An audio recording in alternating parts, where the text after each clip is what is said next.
クールジャパンについてお話をしたいと思います。なんだよそれと思われる方が多いんじゃないかと思うんですが、実はこれは10日ほど前に経済産業省に新しくできたチームの名前です。私は今そこでメンバーとして働いています。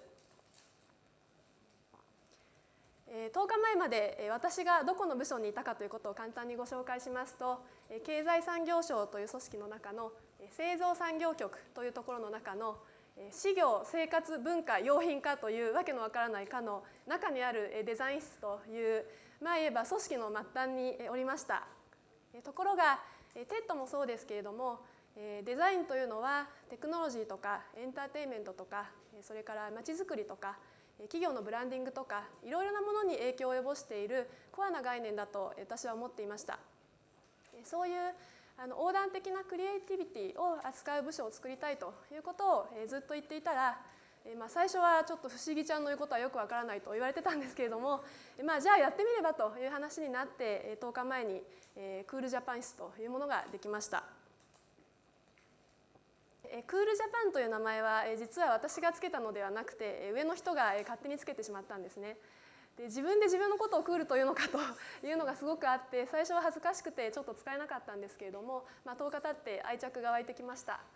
でクールジャパンっていうのはなんでつけたかというと、その弱いもの、日本の足りない部分を補うということではなくて、日本の強いものに自信を持って世界に売っていこうよと、そういうことでやっております。護送船団ではなくて強いものをどうやって外に発信していくかということをやっていきたいと思っています。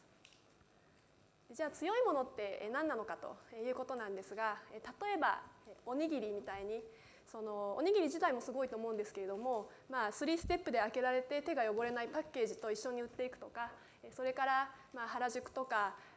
ゴスロリとかコスプレみたいなああいう日本のストリートカルチャーとかファッションを売っていくとか、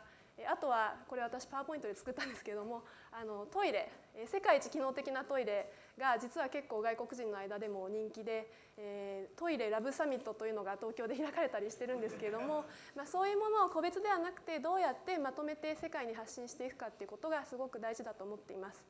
あと日本は実は日本に来る外国人の数っていうのは800万人くらいで、今ワールドカップをやっている南アよりも低いんですね。で日本にはこんなにいろんな財産があるんだから、もっともっと世界から人が来てもらえるようにしたいと思っています。クールジャパン室では3つのことに気をつけていきたいと私は思っています。1つ目が流通構造の上流ではなくて下流に注目していくということです。メーカー中心の大量生産大量消費モデルからマーケティング重視へっていうことで世の中のビジネスモデルは変わってきていると思うんですけれども、実は国の政策というのはなかなか変わっていません。で未だにやっぱり物を作っている人が偉いとか、それから物を作っている人はもちろん偉いんですけれども、いいものを作っているのに売れないからかわいそうだから支援するとか、そういうことをどうしてもやってきてたと思うんですね。でこれからはもっと世界のどこで何が売れているのかということをよく知っているプロデューサーの人とかデザイナーの人とかクリエイターの人とか、そういう人と組んでかっこいい日本を外に売っていくということをやっていきたいと思っています。で2つ目に日本を押し売りするのではなくて世界のコンテクストにちゃんと載せていくということです。国で仕事をしているとそもそも国家公務員は日本人しかなれないので外国人もいなくて、本当に朝から晩まで日本が日本が日本がと言って仕事をしているんですけれども、私は数年前にアメリカに留学をしたら実はそこにいる誰も日本のことなんて気にしてなかったということにすごく大きな衝撃を受けました。で日本人と組んで外に出ていくという自前主義ではなくて、現地のパートナーを見つけて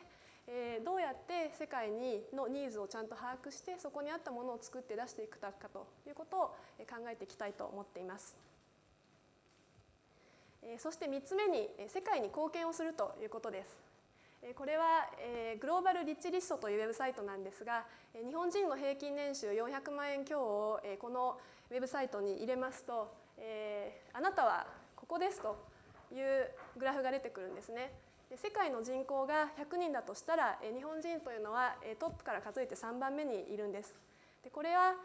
他の言い方をすれば今まで日本の会社はトップ1人目2人目3人目くらいを相手に仕事をしてきたんじゃないかなということだと思います。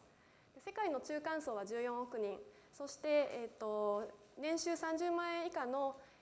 貧困層と呼ばれる人たちは40億人います。この人たちに対して何を提供していくか、どうやって日本のデザインとか日本のものサービスが世界に貢献していくかということを考えていきたいなと思っています。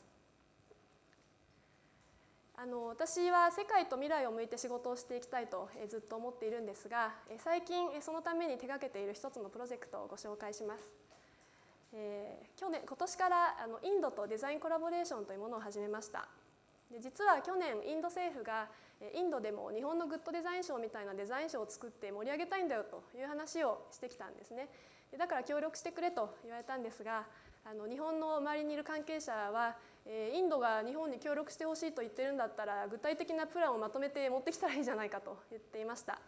で私は興味があったので自分でインドの国立デザイン学校まで行ってそこの学長の人と2日間泊めてもらっていろんな話をしてきました。そしたら彼はすごくこの話に夢を持っていて、インドではその高所得者層で言えば車のデザインみたいなデザインが必要だし、中間層で言えばみんなサリーを着ていたのが洋服を着るようになったので洋服のデザインが必要だったり、それから貧困層であれば電気がない地域、水道がない地域にどういうデザインを提供できるかっていう意味でデザインが必要だし、本当にデザインが必要なんだという熱い思いを語ってくれて、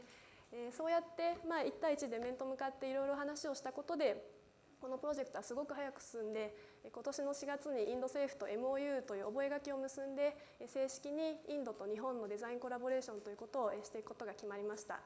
私はこれを単なるデザイン賞のコラボレーションだけではなくて、いろんな日本の企業の方にこのスキームに入っていただいて、現地にどうやったら日本がデザインをソリューションとして持っていけるかという大きな流れにしていきたいなと思っております。